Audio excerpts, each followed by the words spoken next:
सारे स्टूडेंट आ गए। आजकल अपने ज्योग्राफी के अंदर अर्थ के बारे में सीख रहे हैं कि लोकेशन कैसे याद की जा सकती है।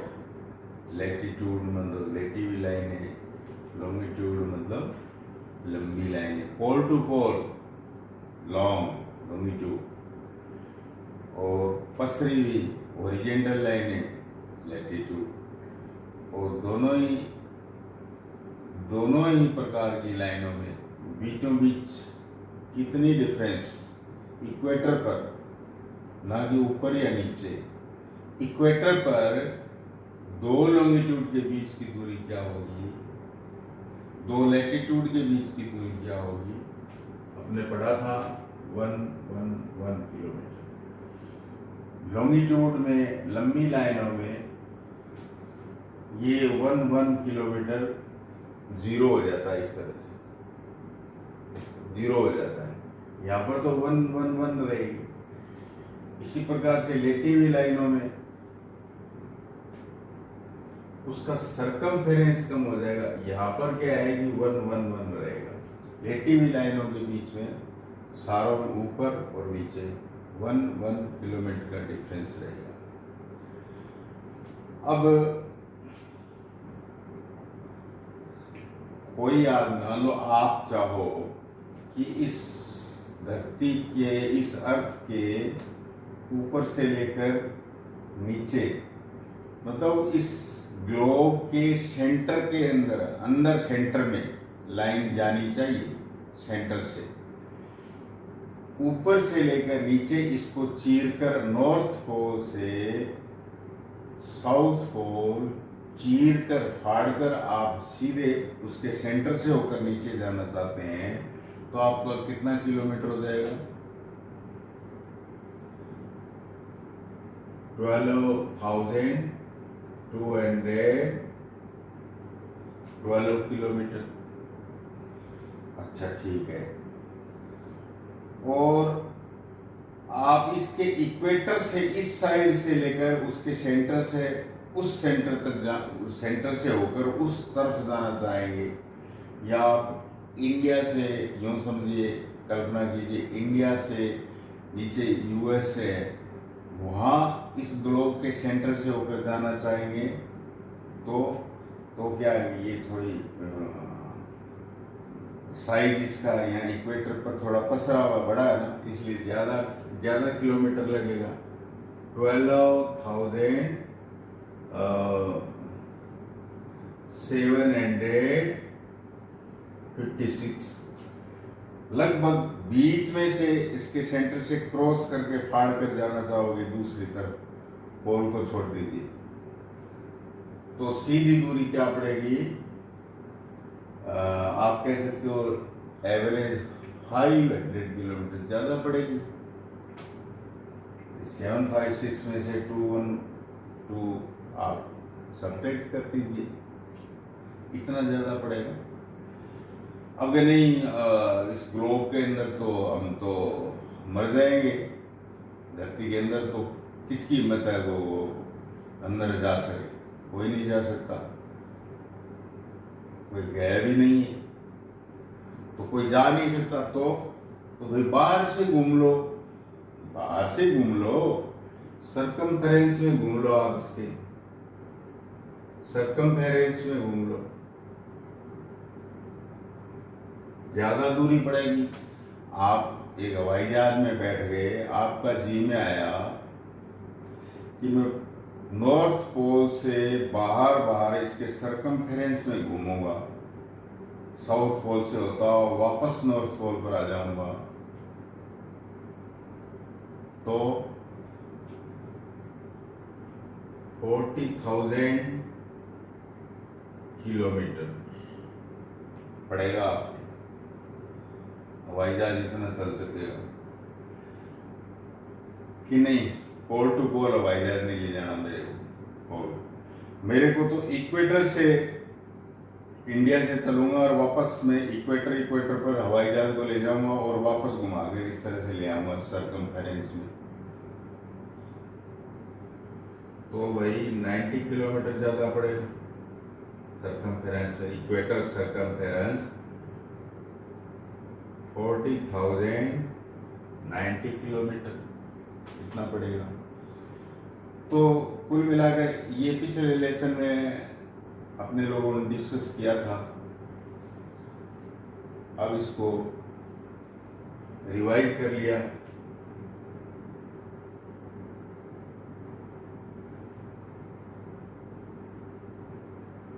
अब इसको रिवाइज कर लिया। आज धरती के बारे में आगे अपने को टॉपिक मिला है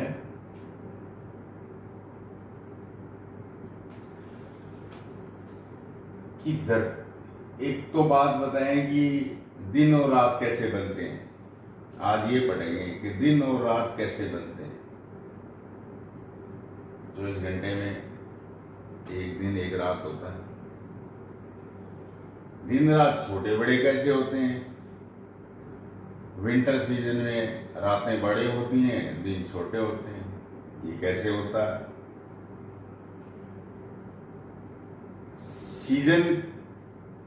सीजन जब एक सीजन से आप तंग आ जाते हो, आप रेनी सीजन से तंग आ जाते हो, तो हल्की हल्की ठंड का आभास होता है। आपको हल्की हल्की ठंड आती है रेनी सीजन के बाद में कि ये एटोमन आ गया। नहीं, आपको तो फूल खिले हुए इस तरह का मौसम होना चाहिए, ना गर्मी हो ना सर्दी हो और फूलों की बहार हो। तो ये स्प्रिंग सीजन आ गया, स्प्रिंग मौसम आ गया। ऐसा क्यों होता है, कैसे होता है। तो इस लेसन का जो नट सेल है, जो सार है, वो अपने को इसी को आगे बढ़ाना है। इसी से याद रखना है कि धरती इस प्रकार से सूरज के चारों तरफ रिवॉल्व करती है, जैसे ये रिवॉल्व कर रही है चारों तरफ इस तरह से। रिवॉल्विंग का मतलब सन के चारों तरफ रिवॉल्विंग का मतलब है सीजन्स का बनना। अच्छा, तो दिन रात का मतलब हुआ कि धरती अपनी एक्सेस के ऊपर इस तरह से घूम रही है, इस तरह से यूं। तो 24 आवर में एक स्पिन कर लेती है, एक बार रोटेट कर लेती है। तो उसमें आधी जगह डार्कनेस रहेगा, सन है इस प्रकार से, और इस साइड में दूसरी जो दूर है सन से, वहाँ डार्कनेस रहेगा, यहाँ सनलाइट रहेगी।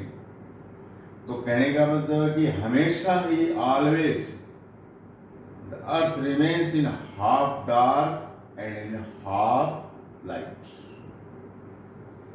और एक सर्कल बन जाएगा इस तरह से, हाफ लाइट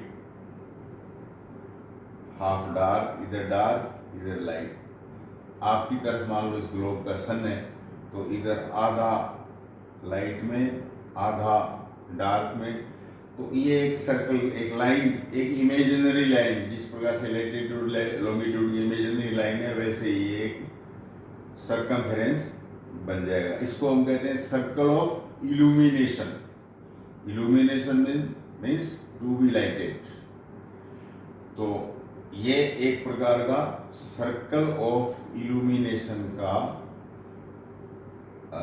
यूं कहिए एक सर्कल बन जाएगा ये, जो आधा अंधेरा आधा प्रकाश, आधा लाइट आधा। तो एक काल्पनिक जो सर्कल है, इसको अपने सर्कल ऑफ इल्यूमिनेशन, ये काल्पनिक है, विजुअल है, जिस प्रकार से लैटिट्यूड लॉन्गिट्यूड है। तो इस बेस के ऊपर जो है अपने अब आगे बढ़ते हैं। और देखिए, जो अर्थ है वो मैंने ग्लोब में बताया था आपको, इस तरह से देखिए, आप यूं झुकी हुई है इस तरह से, ये इस तरह से, और ये झुकी हुई चलती है इस तरह से। बीच में मान लो सन है, तो ये इस प्रकार से टिल्टेड है। कितना डिग्री? 23 हाफ डिग्री टिल्टेड है इस तरह से। और ये वेस्ट से ईस्ट की ओर जा रही है। तो एक तो ये सन के रिवॉल्विंग वाला इस तरह से एक ईयर के अंदर, और 24 ईयर के अंदर क्या है कि इसका एक्सिस पर स्पिन होना। ये दो हैपनिंग्स हैं, दो घटनाएं हैं धरती की। इनसे क्या होता है, अलग अलग स्टडी करते हैं। इफेक्ट ऑफ रोटेशन, रोटेशन का इफेक्ट पहले ही बता दिया कि सर्कल ऑफ इल्यूमिनेशन में इस तरह से एक्सिस पर स्पिन करेगी, रोटेट करेगी, तो आधी जगह दिन होगा, आधी जगह रात होगी। 24 आवर में दिन रात बनते हैं। सेलेशियल बॉडीज का मोशन भी आप इससे देखते हो। मतलब सारे जो सेलेशियल बॉडीज है, स्टार्स हैं और हैं, आसमान में तारे जो दिखते हैं रात को, तो वो तारे जो है आपको ईस्ट से वेस्ट की ओर मूवमेंट करते हुए दिखते हैं। क्यों? अपनी जो धरती है वो वेस्ट से ईस्ट की ओर जा रही है। आपकी ट्रेन जो है, जिस ट्रेन में आप बैठे हो, धरती नाम की ट्रेन है, उसमें आप बैठे हो, आप जा रहे हो वेस्ट से ईस्ट की ओर। तो जो स्टार्स हैं, चाहे वो फिक्स है या मूवमेंट ले रहे हैं, कैसे भी हो, वो आपको, जैसे सन है तो वो आपको किधर दिखाई देंगे कि ये ईस्ट से वेस्ट, सूर्योदय सूर्यास्त, सनराइज सनसेट, किधर से, ईस्ट से वेस्ट, उल्टा। ये एक्सिस पर घूमने का कारण दिखाई देता है। आपने समझ गए होंगे। अब जैसे इससे पहले बताया था कि आप इक्वेटर से हवाई जहाज को ले जाओगे तो 40,756 किलोमीटर, यानी पोल पर आप ले जाओगे तो 212 40,000, 212 थोड़ा ही है, और इधर से इसके इक्वेटर पर घुमाओगे हवाई जहाज को तो ज्यादा दूरी तय करनी पड़ेगी, लगभग 500 किलोमीटर। तो मतलब क्या निकलता है इसका?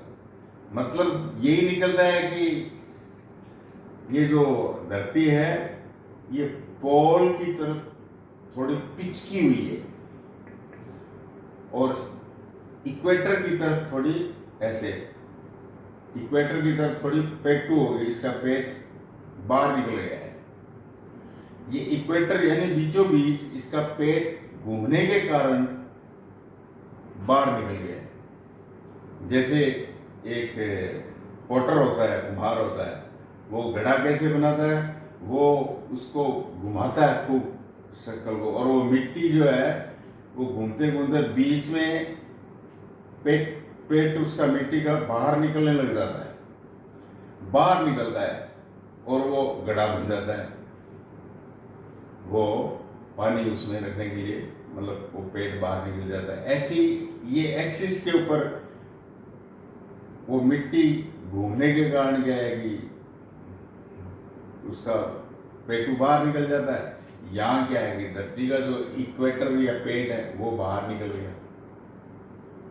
ये घटना कैसे हुई कि ये दिन रात जो अपने एक्सिस पर घूमते, इस कारण से हुई। भाई ये अगला, इससे क्या और क्या प्रभाव पड़ता है, इसका इफेक्ट आता है जो समुद्र के अंदर जो सी ओशंस में जो आप कहिए कि जो पानी बहता है, करंट चलता है,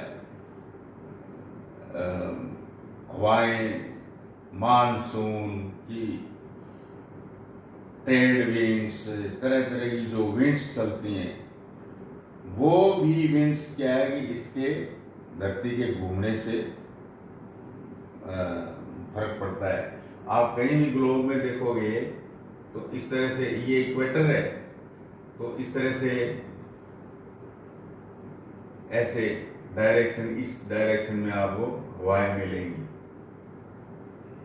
इस तरह से। हवाओं की डायरेक्शन आपको दिखाएगा। ये आगे की बातें, अगली क्लास की बातें। इसमें तो अपने को यही देखना है कि ये जो हवाएं और जो सी करेंट्स हैं वो भी अपनी एक्सिस पर रोटेशन के कारण बनती है। सर्कल ऑफ इल्यूमिनेशन आप पहले से ही देखे, आधा डार्क आधा लाइट, एक विजुअल सर्कुलर लाइन है। वो किसके कारण?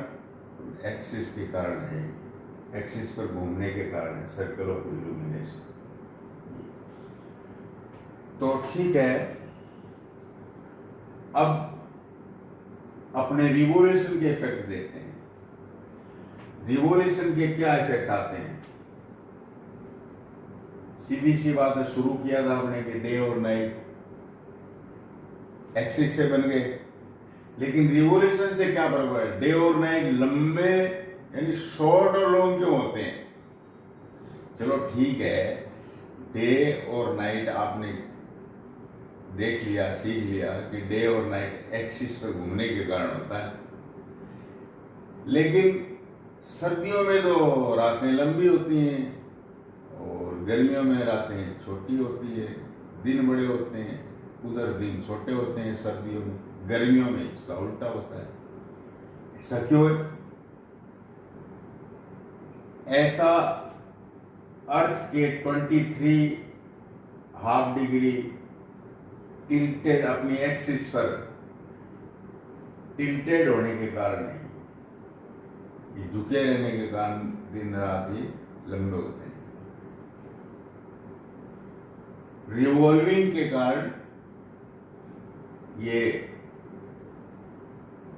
होता क्या है कि जो 23.5 डिग्री है वो सन के, जब अपने यहाँ नॉर्थ में जो समर होती है उसमें क्या है 23.5 है, वो ट्रॉपिक ऑफ कैंसर जिसको कहते हैं, उसके ऊपर पूरी वर्टिकली लाइट पड़ती है, सनरेज वर्टिकली पड़ती है उसके ऊपर। तो क्या होगा? दिन ऊपर, इस इक्वेटर से सन जो ऊपर चला गया तो इधर क्या है कि डे बड़ा हो गया और नाइट छोटी होगी, लेकिन ऑस्ट्रेलिया की तरफ जो है वहाँ नाइट बड़ी हो जाएगी और डे छोटा हो जाएगा। जब सन जो है इस प्रकार से धरती घूमती घूमती इधर से आती है इस तरह से, तो जो ट्रॉपिक ऑफ कैप्रिकॉर्न पर आएगी, ऑस्ट्रेलिया की तरफ आएगी, तो इसका उल्टा हो जाएगा। डे नाइट का डिफरेंस जो है लॉन्ग एंड शॉर्ट, और ये इतना फर्क पड़ता है कि पोलर के ऊपर, जब ग्रीनलैंड, नॉर्वे वगैरह हैं, यहाँ ऊपर जो देश, यहाँ जो नेशंस हैं, नॉर्वे, ग्रीनलैंड, इस तरह के जो ऊपर जो देश हैं, स्वीडन वगैरह, स्वीडन से ऊपर फिनलैंड वगैरह, हॉलैंड, वहाँ हालत ये रहती है कि गर्मियों में जब इस प्रकार से सन जो है इधर ट्रॉपिक पर आया होता है, कैंसर ट्रॉपिक पर आया होता है, तो सन की किरणें इसके ऊपर, पोल के ऊपर सीधी पड़ती है, तो यहाँ रात होती नहीं है। मतलब कहने का मतलब ये हुआ कि डे इतना लंबा हो जाता है कि वहाँ डार्कनेस होती नहीं है, और वहाँ एक कोने के अंदर क्या है कि सूरज जो है पड़ा हुआ दिखता है। और जब इधर सूरज जो है कैंसर पर आता है तो ये हालत इधर साउथ पोल की तरफ होती है कि वहाँ डे लंबा हो जाता है, लेकिन इधर क्या होगा पोल पर कि 6 महीने रात होगी और 6 महीने अंधेरा होगा। ऐसे ही इसका रिवर्स इधर साउथ पोल पर हो जाएगा जब ये कैप्रिकॉर्न की तरफ आएगा सन। तो ये फर्क पड़ता है रिवोल्यूशन इफेक्ट्स, डे और नाइट, लॉन्ग एंड शॉर्ट कैसे होते हैं। मैंने बताया था कि अपना जो सोलर कैलेंडर है वो 365 डेज का होता है। एक कैलेंडर में कितने डेज होते हैं? 365 डेज होते हैं। लेकिन हर चौथे साल, हर मतलब जो चौथा साल आता है तो एक 29 फरवरी आती है। ये क्यों आती है? और उसको लीप ईयर कहते हैं। ये 366 डेज क्यों होते हैं? किसी भी प्लेनेट का आपने सीखा है कि किसी भी प्लेनेट का एक रिवॉल्विंग सन के चारों तरफ, एक जहां से चला था सूरज के चारों तरफ घूम लिया, एक हो गया, वो जो टाइम लगा वो 1 ईयर कहलाता है। सबसे कम टाइम बुध जो है सन के नजदीक होता है, मरकरी, तो क्या होता है? 8 डेज ही है उसमें, उसके ईयर में 8 डेज ही है, 8 डेज है बस। और पृथ्वी जो है, अर्थ है, वो शुक्र यानी विनस से भी इधर दूर है। जैसे 2 to 5 विनस का एक ईयर, इससे भी दूर होगा 365 डेज अपनी धरती का। ऐसे सैटर्न का तो 27 ईयर्स एक ईयर के बराबर होगा। जो दूर होंगे नेचुरली टाइम ज़्यादा लगेगा एक चक्कर लगाने में सूरज का, वो ईयर होता है। एनुअल मोशन बोलते हैं इसको, एनुअल। तो धरती के एनुअल मोशन का टाइम क्या है? 365 डेज, और रफली अपने बोल देते हैं 6 आवर। लेकिन 6 आवर नहीं होता, उसमें 44 सेकंड कम होता है। जब इसका पूरा खुलासा करें 6 आवर का, तो 6 आवर पूरे नहीं होते। एक्सेस कितना होता है हर ईयर में? 5 our and 59 minute. You are to see that the hair is not completed the 60 second. Hair remains only 59 minute. आगे सेकंड कितना है? 16 सेकंड। तो एक मिनट में जो 60 सेकंड होता है वो कितना कम रह गया? 44 सेकंड कम रह गया। तो हर साल, हर चौथे साल 44 ये व्यवस्था ये मैनेजमेंट बनाने के बाद भी 44 का अभी हिसाब नहीं हुआ। तो ये जो एक्सेस है 5 और 59 मिनट 16 सेकंड, ये टाइम हर चौथे साल जोड़कर 29 फरवरी में डाल देते हैं, वो लीप ईयर होता है। जो लीप ईयर नहीं है उसमें टाइम रहता है, डेज रहते हैं 365। ये एनुअल मोशन है। लीप ईयर समझ गया? हर साल कितना एक्सेस, ये क्वेश्चन पूछ रहे हैं, कितना कैलेंडर में एक्सेस टाइम होता है जो काउंट नहीं होता नॉर्मल ईयर में, विदाउट लीप ईयर काउंट नहीं होता। ये 5 आवर 59 मिनट 16 सेकंड, ये एक्सेस है हर साल नॉर्मल ईयर में, नॉट लीप ईयर।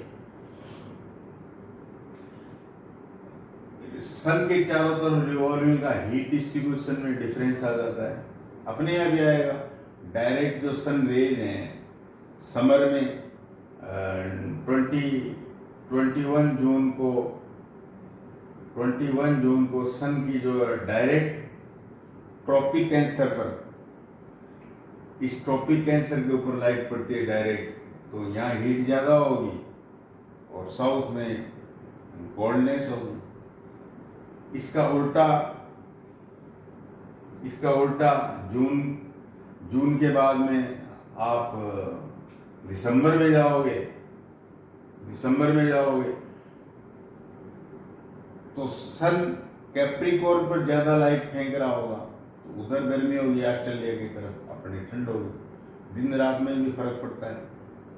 तो हीट थोड़े कम समय के लिए होगी, डायरेक्ट वर्टिकल नहीं होगी, तो गर्मी नहीं होगा, सर्दी होगी नॉर्थ में। और उधर दिसंबर में जो है सदर्न हेमिस्फेयर में, साउथ हेमिस्फेयर में विंटर वो होगा, समर होगा, और अपने क्या है विंटर होगी। ये फर्क है। अब धरती के बारे में समझने के लिए जो रह गया है अपने, तो मैं बार बार ये कह रहा हूं कि सन के चारों तरफ धरती रिवॉल्व करती है, रिवॉल्व करती है। भाई सर्कुलर मोशन में रिवॉल्व नहीं करती। कैसे करती है ये इलिप्टिकल पाथ में रिवॉल्व करती है, इस तरह से, उधर यूं लंबा, इस प्रकार से। ऐसे नहीं एक सर्कल हो गया, ऐसे रिवॉल्व नहीं करती धरती। वो कैसे करती है? इलिप्टिकल, जैसे कोई एग हो, अंडा हो, इस तरह से। तो यहां देखा जाए तो सन ये है, इस सन के पास जो है धरती, पास में कहाँ है इस पाथ में, कि सबसे ज्यादा पास में इसका जो एक्सिस डालते हैं इस तरह से, तो सबसे पास में है 4 जनवरी को। नजदीक पेरी, तो आपको पूछ लेगा कि पेरी हेलियन की डेट बताएं, नजदीक की डेट बताएं सूरज के पास धरती का। ये तो कम दूरी होगी ना, ये धरती रही, ये सन रहा। कब होता है? 4 जनवरी को। कब होता है? 4 जनवरी को। इस घटना को कहते हैं, इस हैपनिंग को कहते हैं पेरी हेलियन। ठीक है। फिर तो जब नजदीक वाले को पेरी हेलियन कहते हैं, तो दूर वाले हेलियन को क्या कहोगे?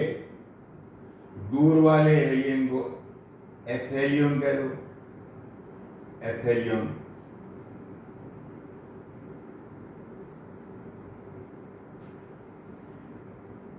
ए का मतलब है दूर, ए का मतलब दूर, पेरी का मतलब नजदीक, हिंदी में। दूर, तो इसका जो इसकी जो दूरी है एफेलियन की, दूर जो है वो कितना है? 151 मिलियन किलोमीटर दूर होती है, और पेरी हेलियन 146 मिलियन। एवरेज क्या निकला? लगभग बनेगा 148.5 किलोमीटर एवरेज सन से जो धरती है वो दूर रहती है। ये तो इसकी दूरियां होगी एफेलियन और पेरिहेलियन की। अब क्वेश्चन आता है कि कैप्रिकॉर्न पर डायरेक्ट कौन से डे पर, जिसमें डे और नाइट जो है नॉर्थ हेमिस्फीयर और साउथ हेमिस्फीयर में लंबे और छोटे होते हैं, 21 जून को सबसे लंबा, 21 जून को सबसे लंबा, सबसे लंबा डे, लॉन्ग, सबसे, फिर अपने आप ऑटोमेटिक सबसे छोटी रात पूछ लेगा वो, सबसे छोटा डार्क बताइए। 21 जून नॉर्दर्न हेमिस्फीयर में, ऊपर लिखा होगा नॉर्दर्न हेमिस्फीयर में बताएं, तो साउदर्न हेमिस्फीयर में अपने आप ही वो पूछ लेगा, तो आप वो पूछेगा कि सबसे लंबी रात सदर्न हेमिस्फीयर में, 21 जून, उल्टा पूछेगा वो 21 जून। चलो आगे बढ़ो, 21 मार्च को आ जाओ आप, ये इक्विनॉक्स कहलाता है। ये जो समर सॉलिस्टाइस कब होता है? जब सूर्य जो है 21 जून को बिल्कुल कर्क रेखा के ऊपर ट्रॉपिक ऑफ कैंसर पर आता है, समर सॉलिस्टाइस कहलाता है। नॉर्थ में विंटर सोलिस्टाइस कब है, विंटर सोलिस्टाइस कब कब होता है, चाहे नॉर्थ हो साउथ हो, ये पूछा जाएगा कि विंटर सोलिस्टिस की 22 दिसंबर विंटर सोलिस्टिस। क्यों कि उस समय जो सूरज है साउथ में कैप्रिकॉर्न के ऊपर वर्टिकल रेज फेंकता होता है,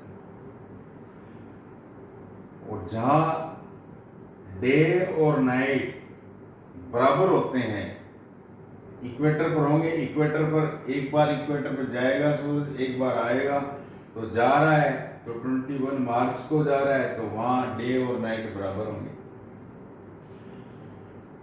और जब आ रहा है नॉर्थ की तरफ, इधर साउथ की तरफ जा रहा है, तो 23 सितंबर को होगा इक्विनॉक्स। तो क्वेश्चन ये पूछेगा कि इक्विनॉक्स बताएं, स्प्रिंग इक्विनॉक्स बताएं भाई। 21 मार्च में जब आपके एनुअल एग्जाम होंगे तो स्प्रिंग होती है, उस समय बसंत होती है, फूल